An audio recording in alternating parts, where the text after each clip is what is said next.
একজন নারী, শোনেন, একজন নারী বনু কাইনুকার বাজারে গিয়েছিলেন তার প্রয়োজনে। ইহুদি তার শ্লীলতাহানি করেছে, তার সতর খুলে দিয়েছিল একজন ইহুদি।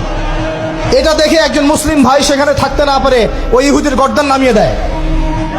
এই ইস্যুকে কেন্দ্র করে ইহুদিরা মিলে ওই ভাইকে শহীদ করে। তখন ওই বাজারে ওই ভাই ছাড়া আর কেউ ছিল না, একজনই ভাই ছিল। এরপরে এই মামলা আসলো নবীর দরবারে সাল্লাল্লাহু আলাইহি ওয়াসাল্লাম। এটা মদিনার ঘটনা।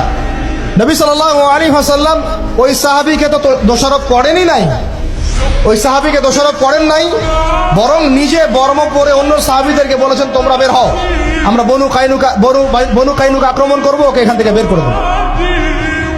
একজন দিনী বোনের ইজ্জতের বদলা নেওয়ার জন্য পুরো বনু কাইনুকার ইহুদিদের সাথে যুদ্ধ হয়েছে। আর আমাদের বোনরা স্বেচ্ছায় ইজ্জত বিলি দিচ্ছ। তোমরা হচ্ছে মাটির তলে চলে যাও, তোমাদের বেঁচে থাকাচ্ছে মাটির তলে চলে যাও। তোমরা